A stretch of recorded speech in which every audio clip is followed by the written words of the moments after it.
우리가 인생을 살면서 수많은 선택을 합니다. 작게는 일상에서 생활용품 하나를 살 때도 이제는 이것을 오프라인 매장에서 살지 아니면 온라인 웹으로 살지 그걸 결정해야 되고요.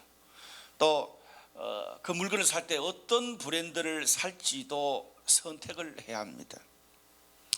운동이나 커리어 관리를 위해서 또 학원을 선택하고 그리고 헬스장을 선택하는 것도 선택이죠. 또 오늘이 또 내일이 6월 6일이라 연휴잖아요. 연차나 휴가를 또 연휴와 이렇게 끼워서 어떻게 내 개인적으로 가족들과 좋은 시간을 보낼 건가 계획하는 것도 선택입니다. 그리고 직장이나 집, 교회를 선택하는 것도 어디를 선택할지도 선택이고요. 그리고 좀 더 크게 또 좀 장기적으로 볼 때 우리가 배우자를 선택하고 우리 자녀들의 인생의 수많은 여정들도 선택을 해야 합니다. 그리고 나의 싱글의 삶과 노년의 삶도 계획을 하고 선택을 하죠. 이렇게 인간의 삶은 늘 선택의 연속입니다. 그런데 우리가 하는 모든 선택에는 크든 작든 간에 책임이 따릅니다. 예를 들어서 내가 오프라인 매장에 가서 옷을 산다 아니면 이 드라이기를 산다 생각해 보세요. 그러면 직접 입어보고 내가 작동해 볼 수 있다는 장점이 있습니다. 그런데 장점만 있는 게 아니지요. 어떤 책임을 감수해야 됩니까? 또 지하철이나 차를 몰고 거기까지 가야 되는 불편함이 있고 또 매장 안에 있는 물건밖에 볼 수 없다는 단점이 있습니다. 그런데 그에 반해서 우리가 온라인 매장을 선택하면 어떻습니까? 편리하고 가성비도 좋고 또 여러 브랜드를 외부로 비교하고 댓글도 확인할 수 있죠. 그런데 온라인에서는 좋았는데 물건이 배달되고 나면 내 몸에 맞지 않고 예상할 수 없이 그 변수들 때문에 반품하는 사례가 빈번합니다. 저의 고백이기도 하지만 제가 참 반품을 많이 해요. 이처럼 우리 삶에서 하는 모든 선택에는 책임이 따릅니다. 오늘 본 말씀을 통해서 우리 삶에서 하나님의 뜻에 따라 그리고 지혜롭게 이 선택하고 결정하는 것의 중요성에 대해서 또 우리가 잘못된 결정을 할 때 어떻게 다시 그것을 바꾸고 회복할 수 있을지에 대해서 오늘 말씀을 나누도록 하겠습니다. 특별히 오늘 본문의 내용은 본문 앞에 아이성을 정복했던 이스라엘 백성들이 그 주변에 살던 기브온 사람들이 보낸 사신들과 평화 조약을 맺으면서 일어나는 그런 여러 가지 에피소드를 기록하고 있습니다. 오늘 성경에 나오는 기브온 사람들은요, 이 가나안 족속인데 히위 족속입니다. 가나안에 사는 민족들 중에 히위 족속이에요. 창세기 17장에 보면 이 노아의 세 아들 중에 함의 아들, 저주받은 자녀라 그랬죠. 함의 아들이 가나안인데 그 가나안의 이 후손들 중에 하나가 히위 족속입니다. 하나님께서 모세를 통해서 이스라엘 백성들이 가나안 땅에 들어갔을 때에 거기 사는 모든 가나안 민족 족속들을 다 멸절하라, 죽이라고 명하셨어요. 그런데 하나님이 가나안 땅에서 다 죽이라고 명한 그런 이 민족들 목록 안에 오늘 이 기브온 사람들, 히위 족속들이 포함되어 있습니다. 기브온 사람들이 이 이스라엘 백성들이 이 가나안 땅 전체를 정복하기 위해서 온다는 소식을 들었는데 이제 여리고성, 아이성까지 다 정복하고 자기 땅 코앞에까지 왔어요. 그걸 모든 것들을 다 듣고 봤잖아요. 두려워졌어요. 그래서 꾀를 내어서 먼저 사신을 보냈습니다. 특별히 이 기브온 사람들이 보낸 사신들이 멀리서 다른 땅에서 다른 어떤 지역에서 온 사람처럼 꾸며댔습니다. 그렇게 이 꾸며대기 위해서 트릭을 쓰기 위해서 오래된 낡은 말 한 장을 말 그 등 위에 얹고, 그리고 이 낡아 빠진 옷과 신발을 신고 터져가는 물통과 이 말라서 곰팡이 나는 그런 빵 양식을 가지고 와서 평화 조약을 신청했습니다. 그래도 사람이 좀 이렇게 뭔가 이 감정이란 게, 감성이란 게 있잖아요. 직감이란 게 있잖아요. 이스라엘 백성들이 봤을 때도 뭔가 좀 찜찜했던가 봐요. 그래서 혹시 당신들 이 주변에 가까운 데 사는 그런 이 족속들 아니냐, 그러면 우리는 평화 조약을 맺을 수 없다, 그렇게 한 거예요. 근데 사신들이 얼마나 놀랐겠어요. 그런데 사신들이 진짜 말을 잘하고 대처를 잘합니다. 절대 그렇지 않다고 그러면서 신앙적인 말을 해요.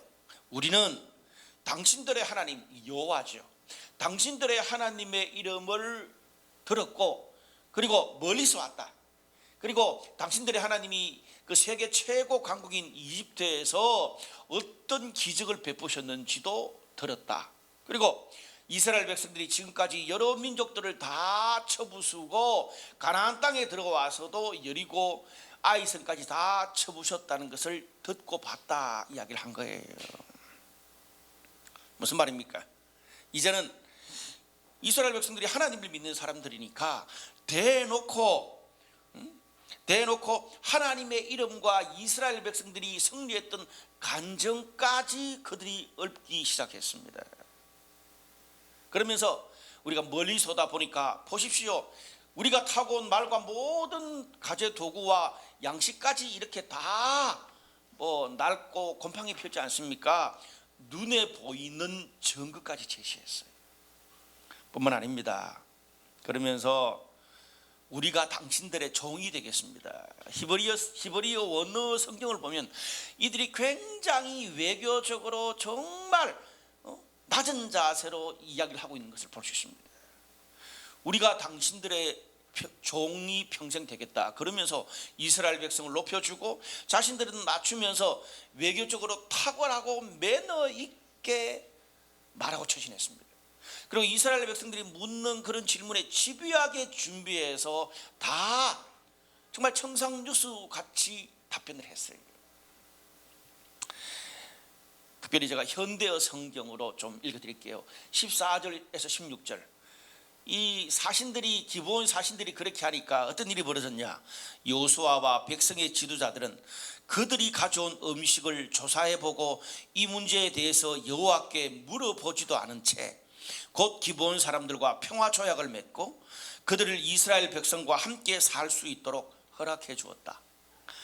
백성의 지도자들은 그들과 맺은 조약을 엄숙히 지킬 것을 맹세하였다. 조약을 맺은 지 3일 후에 이스라엘 백성들은 그들이 가까운 이웃에 살고 있는 사람들임을 알게 되었다. 쉽게 싹 들어줘 무슨 말인지. 오늘 굉장히 복잡한 이야기인데 제가 이 현대어 성경을 여러분들이 읽어드리면 굉장히 쉽게 정리가 될 거예요. 결국 좀 찜찜하고 이상했는데도 그들이 정말 집요하게 잘 준비한 것 때문에 이스라엘 리더들이 기브온 사신들과 평화 조약을 맺고 엄숙히 지킬 것을 맹세했습니다. 여기 엄숙히 지킬 것을 맹세했다 이 말은 뭐냐 하면 당시 그냥 일반적으로 사람들과 약속하는 것과 엄숙하게 엄중한 맹세는 좀 성격이 다릅니다. 이 엄중한 맹세가 뭐냐 하면 당시 고대 이 중동 지방에는 사람이나 어떤 집단들이 서로 약속하고 중요한 계약을 할 때에 반드시 지켜야 하는 맹세를 했습니다. 당시 고대 중동에는 사람들의 대부분이 글도 몰랐고 글 없는 민족들이 대다수예요. 그러니까 계약서를 쓴다는 건 더 없잖아요. 그러니까 뭔가 집을 팔고 중요한 결정을 할 때에 법적 효력이 될 만한 그런 계약서가 없잖아요. 그런 요즘으로 치면 법적 효력을 발생하는 그런 맹세를 엄중한 맹세라고 했습니다. 그래서 보통 자기가 믿는 신이나 그리고 자신의 모든 조상들의 이름 앞에서 맹세를 했어요. 그리고 주변의 여러 사람들, 정인들을 대동하고, 그래서 요즘으로 치면 계약서 도장을 찍는 겁니다. 근데 만약 이 엄중한 맹세를 서로 했는데 누구 중에 하나가 그것을 어길 경우에는 신의 저주를 받고 주변의 대를 이어서 철저하게 복수하게 된 겁니다. 이게 엄중한 맹세예요. 계약서 찍고 뭐 이 건물 이 집 산 거 도장 꽝꽝 찍은 그 말입니다. 이스라엘 백성들이 기브온 사신들과 이런 엄중한 맹세 계약서를 쓰고 난 다음에 3일 뒤에 보니까 그들이 가까운 지역에 사는 그런 족속들이었고 자신들이 쏘갔다는 것을 알게 됐습니다. 그런데 문제가 뭐예요? 하나님의 이름을 걸고 맹세했어요. 계약서에 도장 찍었기 때문에 이제는 그 계약서가 쏘갔지만 그 계약서가 발동되기 때문에 그들을 칠 수 없었습니다. 그러다 보니까 하나님이 가나안 땅을 다 정복하라 그랬는데 하나님의 뜻도 그 기브온 사람들 기브온 땅을 차지하지 못했어요. 하나님의 사명도 완수하지 못하게 돼버렸어요. 그런데 더 큰 문제는 바로 뒤에 여호수아 10장에 있습니다. 거기 보면 기브온 주민들이 속여서 이스라엘 백성들과 평화조약을 맺었잖아요. 상호 불가침 조약이고 서로가 다른 민족들한테 침략을 받으면 도와주는 거예요. 근데 주변에 있는 다른 가나안 족속들이 열받은 거예요. 같은 가나안 족속이면서 저것만 살겠다고 이스라엘 민족들하고 평화조약을 맺어 열받아가지고 주변에 있는 강력한 5개 족속들이 연합체를 이루어서 기브온 땅을 침략했습니다. 그러니까 기브온 주민들이 당연히 이제 뭐 5개 민족들이 쳐들어오면 뭐 자기 민족 하나로 싸울 수가 없잖아요. 그래서 평화조약을 맺은 이스라엘 백성들에게 도와달라고 요청했어요. 그런데 속인 것이 괘씸하지만 엄중한 맹세, 하나님의 이름으로 맹세했기 때문에 이스라엘 백성들이 군대를 파병할 수밖에 없었습니다. 괜히 엮인 거죠. 그러니까 거기 싸우다가 뭐 이스라엘 백성들도 군사들도 죽으면 얼마나 이 고통이 커요. 어쩔 수 없는 거죠. 결국 이 기브온 사신들의 번절한 말과 눈에 보이는 그 겉모습에 속아가지고 이스라엘 백성은 잘못된 엮이고 그리고 그것 때문에 우리 이스라엘 백성 전체가 고통받는 결정을 하게 된 겁니다. 잘못된 선택, 조급한 결정을 한 거죠. 오늘 이 이스라엘 백성들의 조급한 잘못된 이 선택에 대해서 성경이 2가지 문제를 지적합니다. 14절에 보면 첫 번째는 뭡니까? 그들이 가져온 기브온 사신들이 가져온 그 음식들을 보고 충분하게 자세하게 조사해보지 않았다는 거예요. 인간적으로 정말 이런 부분들에게 디테일하게 조사해보지 않았고 또 두 번째는 이 문제에 대해서 하나님의 뜻을 물어보지 않았어요. 여리고성 또 아이성 칠 때 다 하나님께 물어봤는데 성을 치는 게 아니니까 사신들하고 조약 맺는 거라고 생각하고 쉽게 생각하고 선택한다는 것을 결정한다는 걸 쉽게 생각하고 하나님께 물어보지 않은 겁니다. 그런데 여러분 사신들이 분명히 우리는 먼 땅에서 왔다 그랬어요. 그러면 그들이 사는 먼 땅까지 이스라엘 백성들이 쳐들어가는 것도 언제 있을지 모르잖아요. 그럼 당장 지금 결정할 필요가 없다고요. 근데 오늘 그 성경에 보면 곧 그 말이 떨어지자 곧 결정했다 그랬어요. 조금 더 신중하게 결정해도 되는데 무엇 때문인지 그들이 너무 쉽게 조급한 결정을 내리고 그 모든 책임을 이스라엘 백성 전체가 질 수밖에 없었습니다. 이게 오늘 전체 스토리예요. 성경 굉장히 복잡한데 제가 좀 심플하게 해드린다고 했어요. 여러분 우리가 이것을 보면서 깨닫는 게 뭘까요? 우리가 일상에서 어떤 선택을 할 때에 하나님의 뜻에 대한 충분한 확신도 없고 또 충분히 그 문제에 대해서 알아보고 판단해보지 않은 채 조급하게 내린 선택이나 결정 하나가 우리의 삶과 우리가 사랑하는 주변 모든 사람들의 삶에 얼마나 오랫동안 발목을 잡게 되는지를 우리 삶에서 경험해 보잖아요. 여러분 인생에서 선택이라는 것이 너무나 중요합니다. 어떤 면에서 우리가 열심히 하고 최선을 다해서 일하고 신앙생활을 하는 것보다 무엇을 선택하고 결정하는 것이 훨씬 더 중요할 수도 있습니다. 왜? 나의 열심은 내가 선택하는 길을 절대 넘어설 수 없기 때문에 그렇습니다. 예를 들어 여러분, 우리가 기차를 타고 여행을 한다 칩시다. 근데 기차가 가는 거는 레일 깔려있는 그 위밖에 달릴 수 없어요, 기차는. 근데 나는 지금 광주로 가고 싶은데 내가 탄 기차는 자꾸 부산으로 가.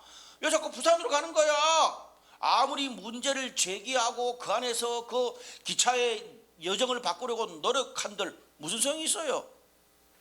내가 부산 가는 그 기차표를 끊었기 때문에 내가 내리는 길밖에 없어요. 여러분, 그 여호수아와 그 백성의 지도자들이 그 사신들, 기브온 사신들과 했던 선택이 이렇게 그들의 미래, 그들의 가족들과 민족 전체의 삶을 좌우하게 될지 알았겠어요? 우리도 그럴 수 있거든요. 제가 젊을 때보다 나이가 들면 들수록 무언가를 선택하고 결정하는데 신중해 줄 수밖에 없던 이유가 그거예요. 저도 이 본문을 보면서 제 삶에 숱하게 조급하게 별것 아니라고 선택해서 엮이고 나뿐 아니라 저희 온 가족들과 어떨 때는 우리 성도들까지 피해를 보는 것을 얼마나 많이 경험했겠어요. 그래서 내 삶에서 중요한 선택이나 결정의 기로에서는 또 생각하고 또 생각하고 또 생각하고 하게 되더라고요. 여러분, 인간에게는 기본적으로 직감이라는 게 있습니다. 오늘 여기에 그 여호수아와 백성의 지도자들도 그들이 뭐 막 낡은 옷을 입고 와서 이야기는 하는데 뭔가 좀 이상하거든요. 찜찜하거든요. 뭔가 인간이기 때문에 직감이 있었다는 거예요. 사랑하는 여러분, 우리가 이스라엘 그 리더들처럼 뭔가 우리 삶에서 선택하기 전에 이상하다, 찜찜하다는 생각이 들 때, 또 내가 지금 하나님의 뜻을 분별하고 결정할 수 있을 정도로 영적 컨디션이 뭐 어느 정도 것인지 모르겠는데 아예 영적으로 바닥을 치고 있을 때, 그럴 때는 내 인생에서 중요한 결정을 하지 마시길 바랍니다. 오히려 그때 한 결정은 내 인생에 두고두고 발목을 잡게 되더라고요. 제 경험상 잠시 미루는 것도 필요합니다. 제가 한번 생각해보고 기도 한번 해보고 할게요. 제가 함께하는 사람들과 팀원들과 의논해보고 뒤에 결정해도 될까요? 저한테 시간 좀 주세요. 이 말 한마디가 쉬운 것 같은데 제가 인생 살아보니까 쉽지 않더라고요. 잘 하다가도 어느 순간인가 그때는 잊어버리고 그냥 단순하게 결정해버려요. 여러분, 어쩌면 우리가 오늘 여기에 그 이스라엘 백성의 지도자들이 이 조급했던 이 결정, 이런 현상을 죽을 때까지 계속 반복하고 훈련해야 될 수도 있습니다. 어떤 분은 이 설교를 들으면서 막 지난주에 이번 달에 결정했는 것이 막 생각나서 어떡하지 그런 분이 벌써 있을지 모르겠습니다. 저도 얼마나 많은 선택과 결정이 생각이 나는데요. 또 내가 잘 모르겠으면, 내가 잘 모르는 어떤 선택을 할 때는 어떻습니까? 내 주변에 그래도 그 영역에서 가장 잘 아는 사람, 그리고 저는 늘 어떻게 생각하냐면 내 사돈의 팔촌 아는 사람이 아는 사람 막 다 수소문해서 그런 상황에 또 그런 조직에 그런 어떤 이 여정에 직접 있어보고 경험해 본 사람들의 말을 꼭 듣고 결정합니다. 온라인 보고 웹서핑 해가지고 그냥 주변에 내 동료들 또래들 이야기 좀 듣고 그렇게 해서 결정했다가 큰 코를 다치기 십상입니다. 그렇게 한 후에 선택해도 늦지 않잖아요. 특별히 우리 한국 사람들이 빨리 급하게, 이게 쉽지 않아요.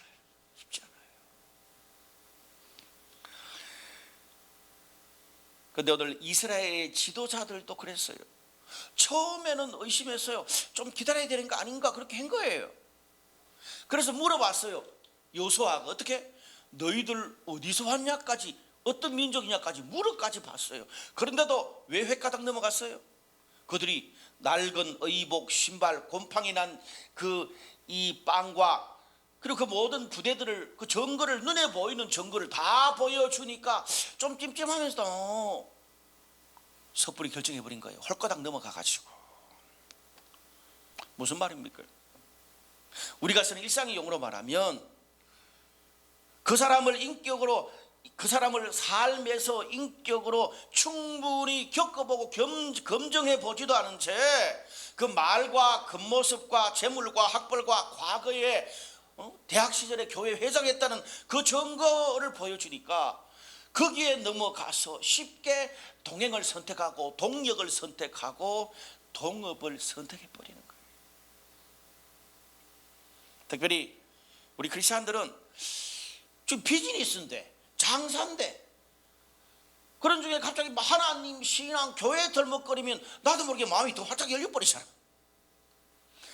상대가 아이고 우리 김 사장님 누구누구야, 나도 너처럼 신앙생활 하는데 내가 어떻게 하나님 사명을 받을 줄 아니?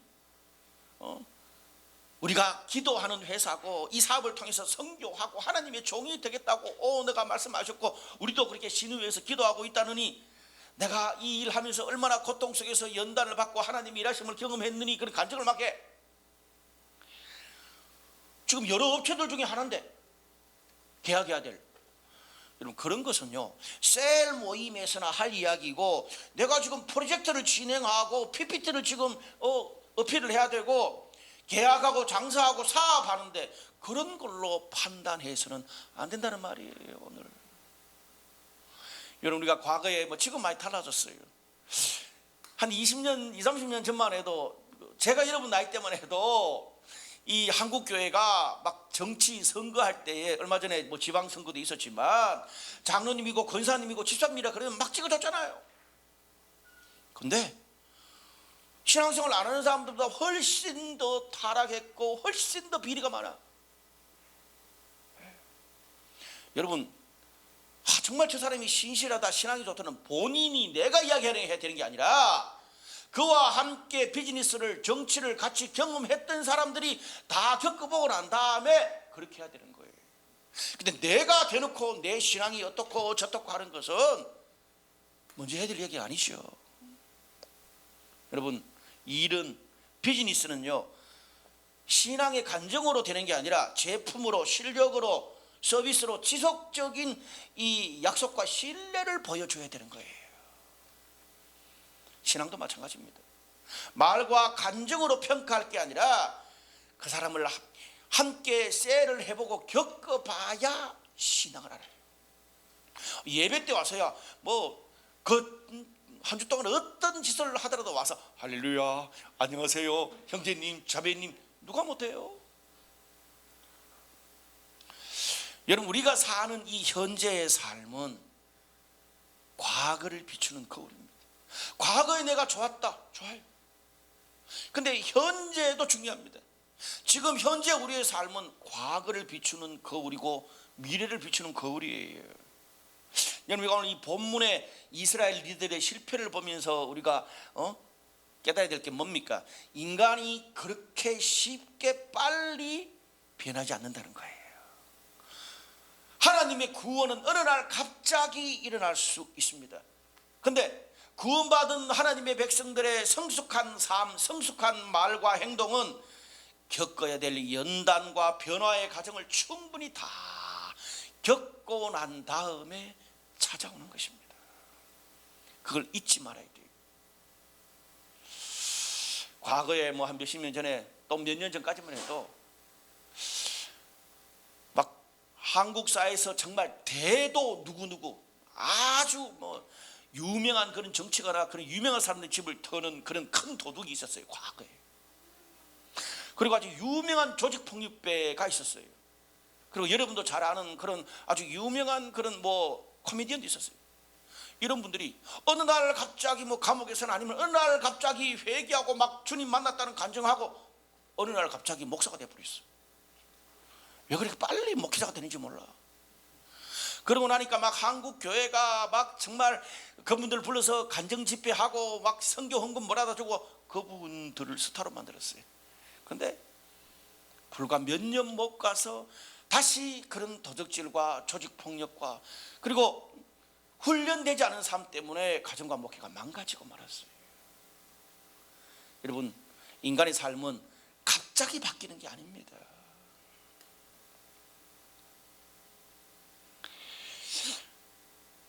또한 우리가 삶에서 크고 작은 모든 선택과 결정에 책임이 있다는 말을 제가 계속하고 있는데요, 그것이 자이든 타이든 뭐 속임수였든지 불가피하게 어쩔 수 없이 했던 간에 결국 그것을 받아들이고 선택한 것은 누굽니까? 나의 책임이에요. 우리 엄마 이야기 듣고 했어요. 우리 사장님 이야기 듣고 했어요. 좋아. 엄마 이야기, 사장님 이야기 듣고 그렇게 결정 안 하는 사람도 있다고 해요. 결국 책임은 내가 지는 거예요. 오늘 본문 18절에서 27절까지 말씀을 보면 여호수아와 이스라엘의 리더들은 속아서 조급하게 자신들이 잘못된 결정을 내렸다는 것을 모든 백성들한테 오픈합니다. 용서를 구하는 거죠. 그리고 백성들의 원망을 다 받았어요. 그런데 원망 받으면서 뭐라 그래요? 우리가 잘못해서 속아서 내린 결정이지만 하나님 앞에 엄중하게 맹세했기 때문에 반드시 지켜야 한다고 결론을 내렸어요. 여러분, 그 이스라엘 백성들이 얼마나 그 백성들이 열받았겠어요. 리더들이 잘못한 결정 때문에 아무 상관없는 기본 주민들을 살려주는 거라면 그렇다 쳐. 상관없는 거기에 전쟁에 우리 또 자녀들을 거기에 파병해서 왜 죽어야 돼? 원망하는 거지. 그 모든 이 책임을 다 리더들이 받았어요. 무슨 말입니까? 책임을 졌다는 말입니다. 속아서 결정했지만 또 그것을 숨기지 않고 백성들에게 자신들의 실수를 다 이야기하고 책임을 졌습니다. 뿐만 아닙니다. 또 속였던 기본 사람들한테는 속인 죄를 물어서 자자손손 대대로 이스라엘 백성의 종이 되어서 하나님의 집에 나무를 패고 물 깃는 종이 되도록 했습니다. 속인 책임을 지운 거죠. 무슨 말입니까? 이스라엘의 리더들은 그들이 선택하고 결정하는 데는 실패했지만 그들이 잘못된 선택을 다시 추스르고 책임을 지는 부분에서 성공했어요. 잘못된 선택 때문에 완전 넘어간 게 아니라 그걸 통해서 내가 책임지고 정면 돌파함으로써 다시 재기하게 되었다는 말입니다. 간혹 우리 주변에도 보면은 분명히 자신의 인생임에도 불구하고 부모님 때문에 선배와 상사, 리더들이 이렇게 하라고 해서 남편은 아내한테, 아내는 남편한테, 아니면 윗사람과 공동체한테, 아니면 비겁하게 아랫사람들한테 선택과 결정의 책임을 미루는 것을 아마 여러분 살면서 경험하셨을 거예요. 여러분, 우리가 그런 삶을 계속 살게 되면 처음 한두 번은 넘어갈지 몰라요. 근데 그런 삶이 계속되면 결국 내 인생인데 나의 삶을 살지 못하고 다른 사람과 환경에 끌려다니다가 우유부단하게 이러지도 저러지도 못하면서 늘 그런 삶의 특징이 뭐예요? 내 삶에 만족이 없어. 남 탓과 불평만 하다가 끝날 수 있습니다. 여러분, 우리가 창세기 3장을 보면 어때요? 아담과 하와가 뱀의 유혹에 빠져서 하나님의 판단을 받게 돼요. 근데 하나님, 너 그거 왜 따먹었어? 그러니까 남편 아담은 아내 하와한테 책임을 떠넘기고 아내 하와는 뱀한테 책임을 떠넘겨. 그래서 사람들이 우스갯소리를 그러잖아요. 거기서 책임지는 그는 뱀 하나밖에 없다고. 여러분, 우리가 세상에서 듣는 모든 조언과 충고는 참고 대상이지 결국은 내 인생은 내가 선택하고 결정하고 그 책임도 내가 지는 것입니다. 여러분, 의외로 나이가 들어도 이게 안 된 사람들이 너무나 많아요.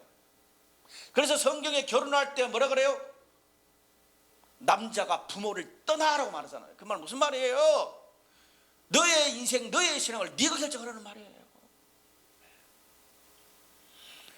우리가 인생에서 이것을 빨리 깨닫게 될수록 우리 삶에서 불평과 남 탓하는 것은 줄어들게 되고 다른 사람이 대단한 그런 인생이 아니라 진정 내가 사는 삶을, 나의 인생을 살게 될 것입니다. 근데 우리가 인간이기 때문에 부족하고 실수하고 환경에 떠밀려서 잘못된 선택을 할 수 있어요, 없어요? 선택을 잘할 때보다 제 자신을 돌아보니까 실수하고 못할 때가 더 많더라고요. 근데 중요한 것은 우리가 실수했을 때, 잘못된 선택을 했을 때 인정하고 책임지고 잘 추스르면 그것을 통해서 하나님이 더 큰 은혜와 변화의 기회를 주시는 줄로 믿습니다. 오늘 본문에서 그걸 가르쳐 주잖아요. 최근에 여러분의 삶 가운데 잘못된 선택, 부족한 선택, 우유부단한 선택을 하셨습니까? 그것 때문에 낙심하고 주저앉아 있지 말고 오히려 추스리고 내가 책임지고 정면 돌파함으로 오히려 하나님이 그 일을 통해서 나의 리더십을 더 높이고 우리 삶에 새로운 기회와 변화를 주시는 것들을 경험하게 되기를 바랍니다. 자, 우리가 지금까지 이스라엘 지도자들의 조급한 선택을 살펴봤다면 이제는 기브온 주민들의 선택과 결정을 한번 살펴보자고요. 분명히 기브온 주민들은 속임수를 쓴 것이 사실입니다. 속임수를 굉장히 주도 면밀하게 썼죠. 그들의 어떤 속임수를 쓴 것 때문에 그들의 벌을 받았어요. 자기 행동에 응분한 결과를 스스로 받았다는 말입니다. 그래서 그 민족 전체가 자자손손 이스라엘의 종이 되고, 그리고 이스라엘 그 성소 하나님의 집에서 나무 패고 물을 깃는 그런 이 비천한 삶을 살게 됐습니다. 그런데 그럼에도 불구하고 오늘 이 여호수아서 9장과 10장을 보면 하나님께서 기브온 사람들을 기생 라합처럼 가나안 족속임에도 불구하고 구원하고 하나님의 백성으로 삼아주셨어요. 이게 중요한 거예요. 당시 모든 가나안 족속들이 죽임을 당했을 때에 유일하게 살아남은 가문이 라합의 가문이고 유일하게 살아남은 민족이 기브온 족속입니다. 왜 그들이 살아남게 됐을까? 어떤 선택을 했기에? 오늘 본문 24절에서 26절까지 말씀에는 이런 말씀이 있어요. 그들은 여호수아에게 이렇게 대답하였다. 당신의 하나님 여호와께서 모세에게 이 땅을 모두 당신들에게 주고 이곳 백성을 다 죽이라고 명령하신 것이 사실임을 우리는 알게 되었습니다. 우리가 이렇게 한 것은 우리 생명의 위협을 느꼈기 때문입니다. 그 다음이 중요해요. 이제 우리는 당신의 손안에 있습니다. 그러니 당신이 좋을 대로 우리를 처리하십시오. 다시요.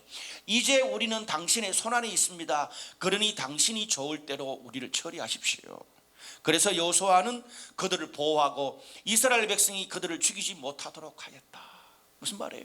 하나님의 백성으로 삼아줬다는 거예요.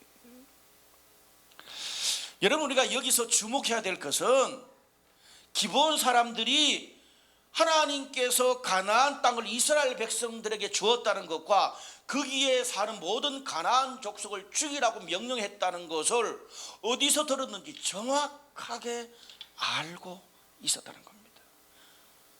더 충격적인 것은 이스라엘 백성들이 가나안 땅에 들어갔을 때 모든 가나안 족속을 하나님이 다 죽이라고 그랬거든요. 근데 하나의 특별한 예외 규정이 있는데 신명기 20장에 뭔지 아세요?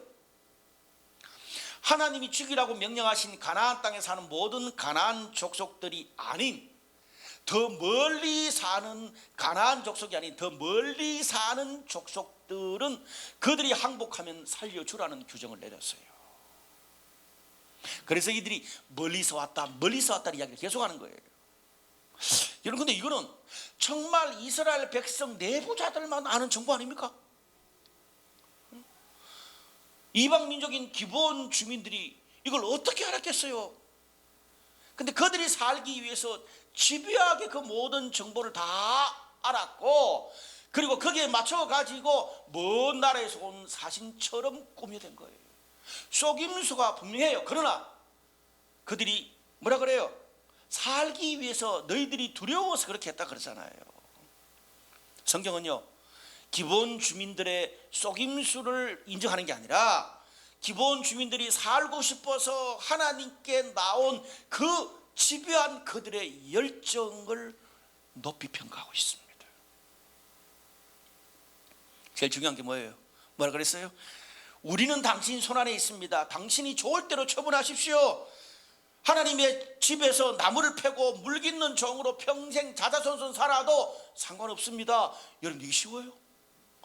내가 평생 일해놓은 비즈니스가 있고 집이 있고 교육했던 장애들이 다 있는데 모든 그들의 인생의 처분권을 요수아에게, 이스라엘 백성들에게 하나님께 던져버린 거예요. 맡겨버린 거예요. 쉽지 않습니다. 당시 주변의 다른 모든 민족들이 어떻게 하든지 죽지 않고 살기 위해서 전쟁을 했는데 기브온 주민들만은 자신의 인생, 커리어, 운명과 미래까지 주님의 손에 맡기는 놀라운 결단을 했습니다. 그래서 어떤 방법으로든지 간에 심지어 속임수까지 있어서라도 하나님의 백성 편에 사는 게 그들의 미래에 사는 것이라는 것을 깨닫게 됐어요. 그 간절함을 하나님이 보신 거예요. 성경에 뭐라 그래요? 그러자 여호수아가 그것을 듣고 그들을 살려주고 하나님의 집에 종으로 살게 해줬어요. 이스라엘 백성들이 가나안 땅에 들어갈 때 모든 이방 민족은 다 죽었다 그랬잖아요. 그런데 기생락과 기브온 주민들만은 하나님의 사랑으로 섭리로 구원했고 자자손손 그 후손들이 하나님의 백성이 되게 됐어요. 이 엄청난 그런 어려움, 정말 죽고 사느냐 막 속임수가 왔다 갔다 하는 그 가운데 그들이 비록 부족했지만 하나님 뭘 봤어요? 그들의 그 결단 하나 때문에 그들의 가문과 인생의 미래가 완전 달라져 버렸습니다. 때때로 우리 삶에서 우리도 기브온 사람들처럼 부족한 선택을 할 때가 많습니다. 환경 때문에, 아니면 먹고 사는 것 때문에, 아니면 내가 어리라서 어쩔 수 없이 하나님의 뜻보다 내 뜻대로 내 욕망과 탐욕과 환경 따라 결정할 때도 많습니다. 근데 시간 지나 보면 그런 내 뜻대로 한 그런 모든 결정의 책임은 내가 다 받잖아요. 내 벌, 내가 잘못한 선택 다 내가 받아요. 근데 중요한 것은 오늘 이 기브온 사람들을 향한 하나님의 구원의 손길을 보면서 알 수 있는 게 뭡니까? 우리가 잘못되고 부족하고 우리가 때때로 내 욕망 따라 사는 그릇된 그런 선택을 하지만 그런 가운데서도 하나님께서 우리가 하나님의 길을 가기 위한 우리의 그 마음의 중심, 열정, 숱한 고민과 하나님 때문에 기다렸던 그 마음을 이해하시고 축복하신다는 사실입니다. 아멘.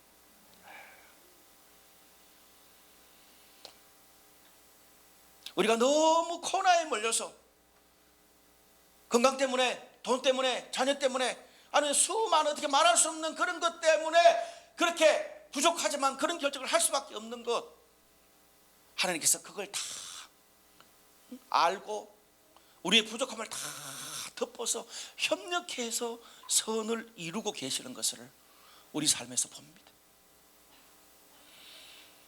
말씀의 결론을 맺을게요.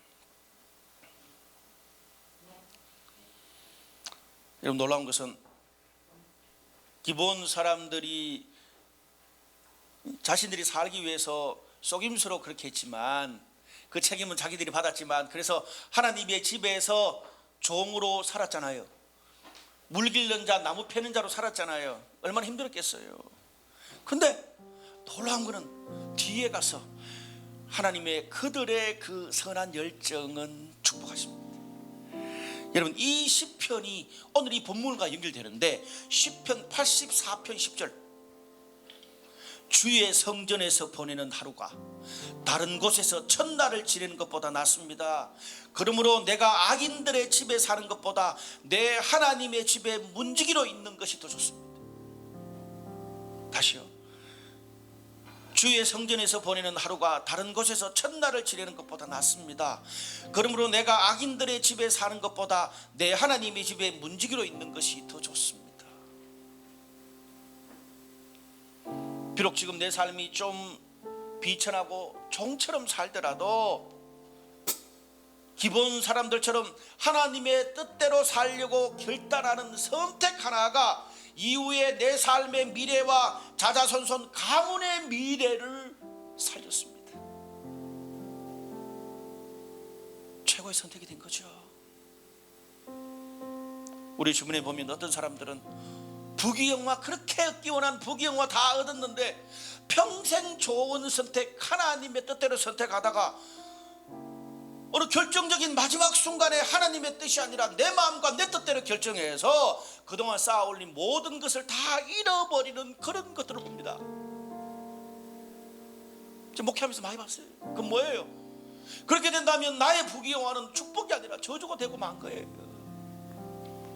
반대로 어떤 사람은 평생 실패와 어려움과 비천한 삶을 반복하다가 라합과 기브온 사람들처럼 신앙 안에서 하나님의 뜻대로 선택하고 결정한 것 하나 때문에 인생과 가족과 가문의 영적 물줄기가, 자녀들의 삶의 물줄기가 바뀌는 그런 사람도 있습니다.